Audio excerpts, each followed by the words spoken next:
Movie शुरू होती है एक बीच पार्टी से, जहां कुछ लोग रात के समय पार्टी करते हुए दिखाई दे रहे हैं। पार्टी के दौरान मिच नाम का लड़का वहां आए सभी लोगों के फोन्स एक बैग में डालने लगता है ताकि कोई भी इस पार्टी के पिक्स इंटरनेट पर अपलोड ना कर सके। थोड़ी देर बाद वहां कुछ लोगों को एक अजीब सी चीज मिलती है जिसका वो लोग मजाक उड़ाने लगते हैं। सारे लोग नशे में होने के कारण इस चीज को इग्नोर कर देते हैं और एंजॉय करने लगते हैं। अगले दिन सुबह केली नाम की लड़की लाइफ गार्ड शैक में नींद से जागने लगती है और बीच के चारों ओर देखने पर उसे कुछ अजीब सा फील होने लगता है। इसके बाद कुछ लोग जो पार्टी के बाद कार में ही सो गए थे वो भी नींद से जागने लगते हैं। टेबल पर सोई मार्शा उठते ही हैंगओवर के कारण वॉमिट करने लगती है। केली, जो अब भी बीच के चारों ओर हैरानी से देख रही है, उसे थोड़ी दूर एक चिड़िया नजर आती है जो बीच पर गिरा कुछ खा रही थी। फिर वो देखती है कि अचानक उस चिड़िया को किसी चीज ने जमीन के नीचे खींच लिया है। ये देख केली बहुत डर जाती है और टेबल से उतरती मार्शा को रेत पर पैर रखने से मना करती है, लेकिन मार्शा उसकी बात को इग्नोर करती है और टेबल से नीचे उतर जाती है। अब जैसे ही वो अपने पैर नीचे रखती है उसे फील होता है कि उसके पैर रेत में फंस गए हैं। वो दर्द से चिल्लाती है और अपने फ्रेंड से हेल्प मांगने लगती है। उसे देख वहाँ सारे लोग परेशान और साथ ही कंफ्यूज हो जाते हैं। मार्शा को ज्यादा तकलीफ में देख उन दोस्तों में से एक वैंस उसकी हेल्प करने के लिए रेडी होता है, लेकिन उसकी गर्लफ्रेंड रॉनी उसे मार्शा के पास जाने से मना करती है। लेकिन वैंस उसे इग्नोर करता है और मार्शा की हेल्प करने के लिए कार से नीचे जंप मारता है। लेकिन जैसे ही वो मार्शा की तरफ दौड़ने लगता है उसके पैर रेत में फंस जाते हैं और वो नीचे गिर जाता है। फिर कार में बैठा जोनाह कार स्टार्ट करने की कोशिश करता है, लेकिन रात भर हेडलाइट ऑन रहने से कार की बैटरी डाउन हो जाती है। फिर मिच लाइफ गार्ड शैक से एक रस्सी लेकर आता है ताकि वो उससे वैंस को खींचकर रेत से बाहर ला सके, लेकिन फेंकी हुई रस्सी छोटी पड़ती है और हम देखते हैं कि वैंस का चेहरा रेत की वजह से मेल्ट होते जा रहा है। वो काफी तकलीफ में है और अपने फ्रेंड से हेल्प के लिए चिल्लाने लगता है, लेकिन उन लोगों के पास उसे बचाने का कोई रास्ता नहीं होता और धीरे धीरे वैंस की पूरी बॉडी को रेत निगल लेती है। ये सब देखने के बाद उन लोगों को अब भी विश्वास नहीं होता कि रेत किसी इंसान को कैसे निगल सकती है। अब सारे लोग परेशान हैं कि आखिर वहां से बाहर कैसे निकला जाए। वो लोग किसी को फोन भी नहीं कर सकते क्योंकि रात को मिच ने उनके फोन्स एक बैग में डालकर गाड़ी की डिक्की में रख दिए थे। अब मिच जोनाह को फिर से एक बार कार स्टार्ट करने को कहता है, लेकिन कई बार कोशिश करने के बाद भी कार स्टार्ट नहीं होती।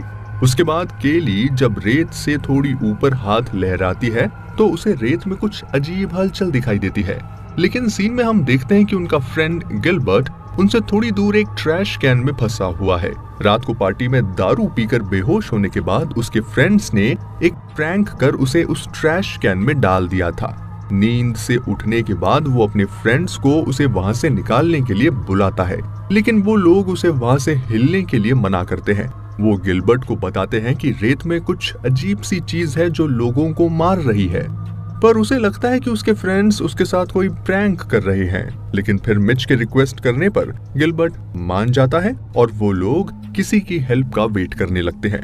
अब सब सोचने लगते हैं कि रात को पार्टी करते समय तो सब ठीक था, पर अचानक सुबह ये रेत लोगों को कैसे खाने लगी। फिर पार्टी के बाकी सारे लोग वहां ना दिखने पर वो अंदाजा लगाते हैं कि उन्हें भी इस रेत ने खा लिया होगा और वो सिर्फ इसलिए बच गए थे क्योंकि वे सारे रेत से दूर थे। अब अचानक उनकी नजर उस अजीब सी चीज पर पड़ती है जो उन्हें कल रात बीच पर मिली थी। वो चीज काफी बड़ी थी और 2 टुकड़ों में टूट चुकी थी, जिससे उन्हें पता चलता है कि वो किसी जानवर का अंडा है और उसमें से कोई मॉन्स्टर या क्रिएचर बाहर निकलकर रेत में चला गया होगा जो अब लोगों को खा रहा है।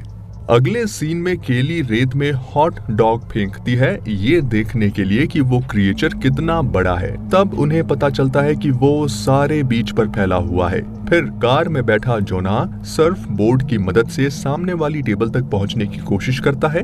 उसका ये आइडिया काम कर रहा होता है, लेकिन जैसे ही वो अपना एक पैर टेबल पर रखता है उसके दूसरे पैर के नीचे से सर्फ बोर्ड सरक कर वो टेबल और सर्फ बोर्ड के बीच लटकने लगता है। उसका पेट जब रेत के नजदीक आता है तब उस रेत से वो अजीब चीज उस पर अटैक करने की कोशिश करती है, लेकिन वो किसी भी तरह हिम्मत करके टेबल पर चढ़ जाता है और देखता है कि उसके पेट से खून निकल रहा है और वो काफी तकलीफ में है।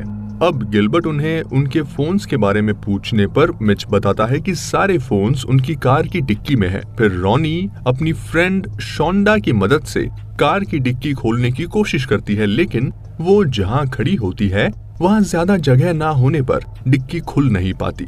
इसके बाद केली उसे फिशिंग रॉड से सपोर्ट देकर डिक्की खोलने को कहती है और डिक्की खुल जाती है, लेकिन तभी वहां बीच पेट्रोलिंग की गाड़ी आती है जिसके हॉर्न से रॉनी का ध्यान भटक जाता है और पैर फिसलकर उसकी उंगलियां डिक्की में फंस जाती है।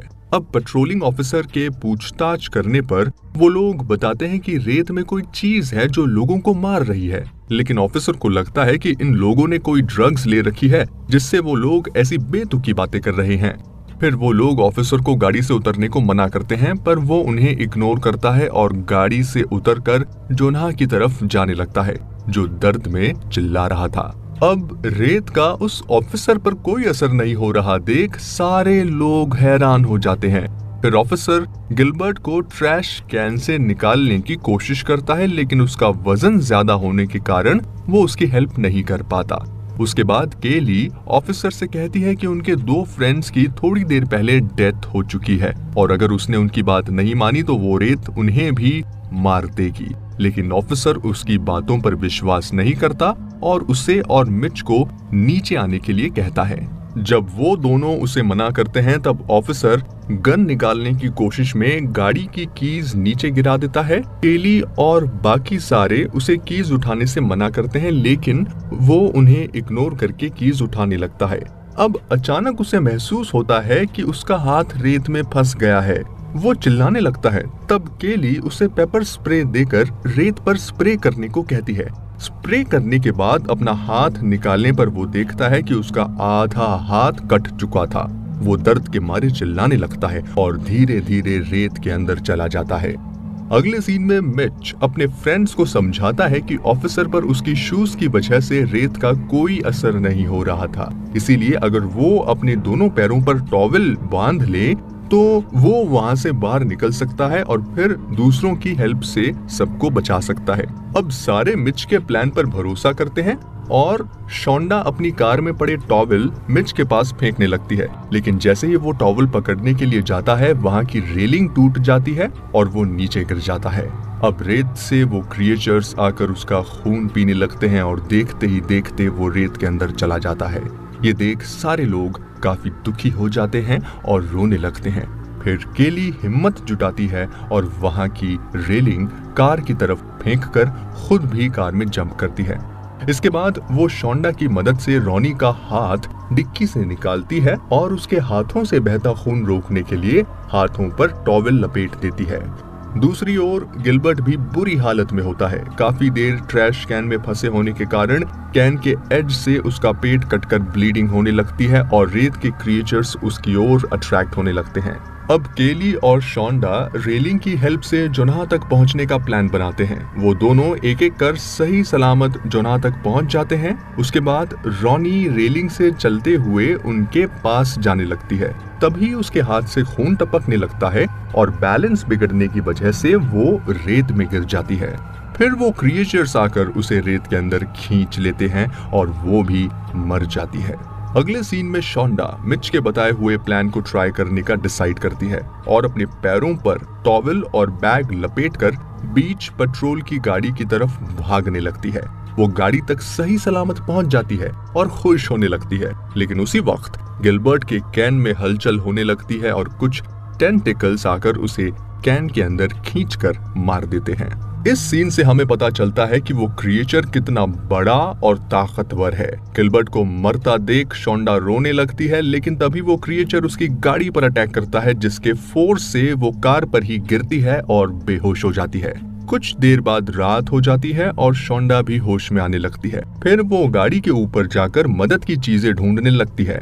तब उसे वहां एक इनफ्लैटेबल एयर टब दिखता है जिसकी मदद से वो केली और जोनाह को कार के अंदर आने को कहती है। जोनाह तो सही सलामत कार के अंदर आ जाता है, लेकिन जब केली कार में जाने की कोशिश करती है तब अचानक वो क्रिएचर बाहर आकर कार का डोर बंद कर देता है और उस पर अटैक करने लगता है। केली फिर गाड़ी के ऊपर चली जाती है जहां उसे गैसोलीन के कैंस दिखाई देते हैं। वो एक कैन को ले ही रही होती है कि उसी वक्त वो क्रिएचर उससे कैन छीन लेता है। फिर वो दूसरा कैन उठाकर उसमें रहे गैसोलीन को गाड़ी के चारों ओर डालने लगती है और लाइटर की मदद से वहां आग लगा देती है।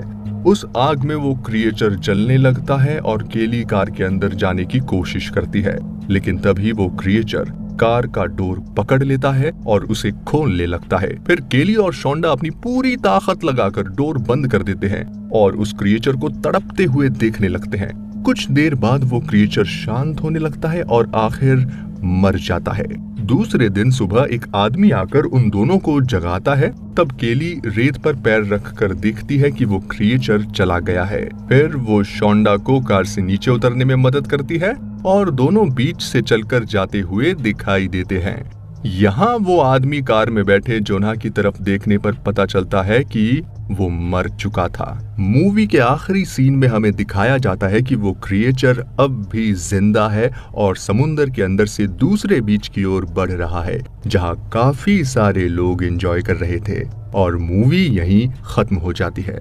तो दोस्तों, इस थ्रिलर मूवी का नाम है द सैंड, जो 2015 में रिलीज हुई थी। आई होप आपको ये मूवी समरी सुनकर मजा आया होगा। हम आपके लिए ऐसे ही मूवी समरी लेकर आते रहेंगे। तब तक के लिए आप हमारे चैनल को सब्सक्राइब कर लीजिए और हाँ, बेल आइकन को दबाना ना भूलिएगा ताकि आपसे कोई भी वीडियो मिस ना हो जाए। हाजिर होऊंगा एक और वीडियो के साथ, तब तक मुझे दीजिए इजाजत। नमस्कार, टेक केयर, बाय बाय।